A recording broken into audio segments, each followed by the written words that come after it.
The city pulsed with restless energy, the cold wrapping itself around every corner. Creeping into bones with an unforgiving bite, a lingering chill clung to the air, making even the bustling streets feel desolate. In a quiet, unnoticed alley just behind a lively café, an aging man sat hunched on a flattened piece of cardboard. His name was John Mitchell. His belongings, meager, yet carefully bundled, rested at his side, all that remained of a life that once held promise. John, a veteran in his late 60s, bore the marks of service etched deeply into his weathered face. His jawline, strong and unwavering, told of discipline and hardship, while his eyes, dark and distant, held the weight of memories few could fathom. His hands, callous and trembling from years of labor and lingering cold, clutched a small cup of coffee, an offering from a passing stranger. This warm cup, simple yet profound, was an uncommon kindness in his world, where gestures of humanity were few and far between. To the countless faces passing by, John was merely another shadow among many, blending into the background of their hurried lives. But John Mitchell hadn't always been invisible.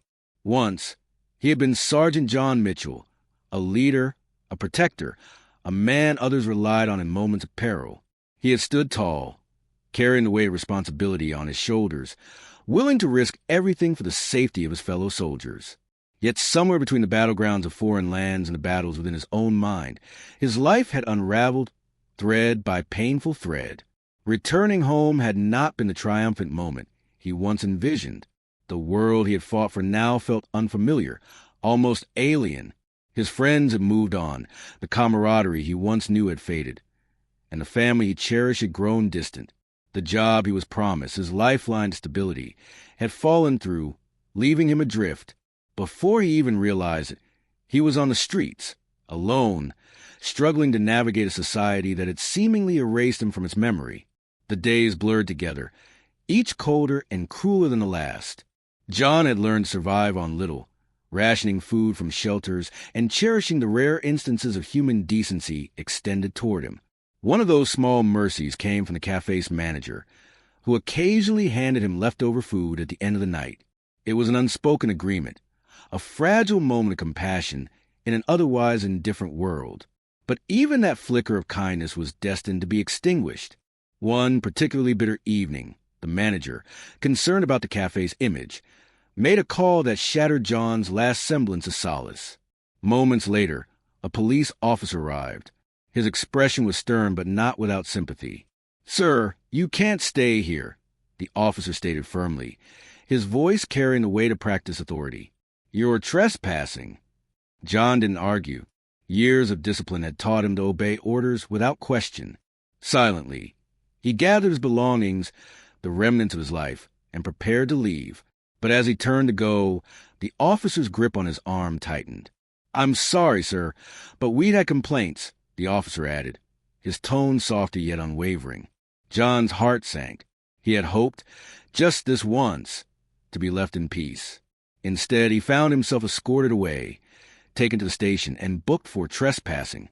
Sitting on the cold steel bench of the holding cell, he stared ahead, his mind numb. How many nights had he spent like this? Alone, forgotten, unwanted. When the officers gave him a court date, he merely nodded, his voice barely above a whisper. Deep down, he wondered if it even mattered anymore. The day of his hearing arrived, and John walked into the courtroom with his head held low. He had long since stopped expecting sympathy. He wore a mismatched jacket, a donation from the shelter, and a pair of shoes that pinched at his feet. His hands, rough and unsteady, clasped together as he awaited his name to be called. The room hummed with whispered judgments and indifferent glances. To them, he was just another homeless man, another life gone astray. Then the judge entered, a woman of sharp eyes and firm presence. She took her seat and began sorting through the case files before her.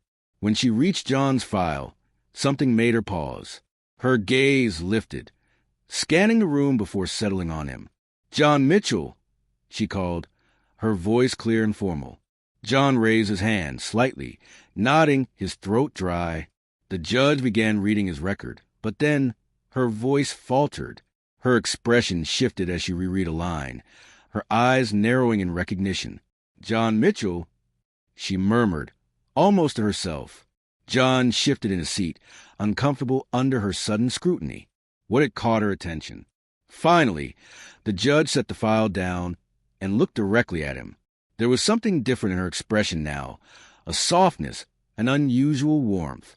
"Mr. Mitchell," she began, her voice tinged with emotion, "did you serve in the 80th Airborne Division?" The room fell into a hush. John's breath hitched. Memories flooded his mind, vivid and overwhelming. "Yes, ma'am," he answered, his voice barely above a whisper. "That was me, a long time ago." The judge leaned back, her eyes misty with unspoken emotions. "My brother served in that same division," she revealed. "He often spoke of a man who saved his life, a courageous, selfless leader. His name was John Mitchell." She paused, searching his face. "That man, that was you, wasn't it?" A collective gasp rippled through the courtroom. The murmurs shifted, the weight of judgment replaced by something else. Respect. John swallowed hard, overwhelmed. "I did my duty, ma'am. That's all." His voice was unsteady, humbled by her words. The judge inhaled deeply, visibly moved. Regaining her composure, she addressed court, her voice firm and resolute. "This man," she declared, "served our country with a bravery many of us cannot comprehend. And yet, today he stands before us not as a hero, but as a defendant for seeking shelter in the cold. This is not justice. This is a failure of the very society he once fought to protect." She turned back to John, her tone gentle. "Mr. Mitchell, I am dismissing these charges. Furthermore, I am ordering immediate assistance for you. You deserve more than this. You deserve dignity, stability, and a place to call home." Tears welled in John's eyes. For the first time in years, he felt truly seen. As he left the courtroom, strangers approached him, shaking his hand, thanking him for his service. He had walked in feeling invisible. He walked out feeling human again. In the weeks that followed, the judge personally arranged for John to receive support through a veterans outreach program. He was given temporary housing, access to counseling, and most importantly, a chance to rebuild his life. Slowly, he found purpose again, mentoring younger veterans, sharing his story, forging connections he had thought lost forever. Months later, he was invited to speak at a community event honoring veterans. Standing before a captivated audience, he didn't just recount his service. He spoke of struggle, resilience, and the power of kindness. By year's end, he had secured a small apartment, his walls adorned with memories of the past and symbols of a future filled with hope. As John Mitchell sat by his window, sipping a warm cup of coffee, he allowed himself, at long last, to dream of brighter days ahead. Subscribe now for more inspiring stories.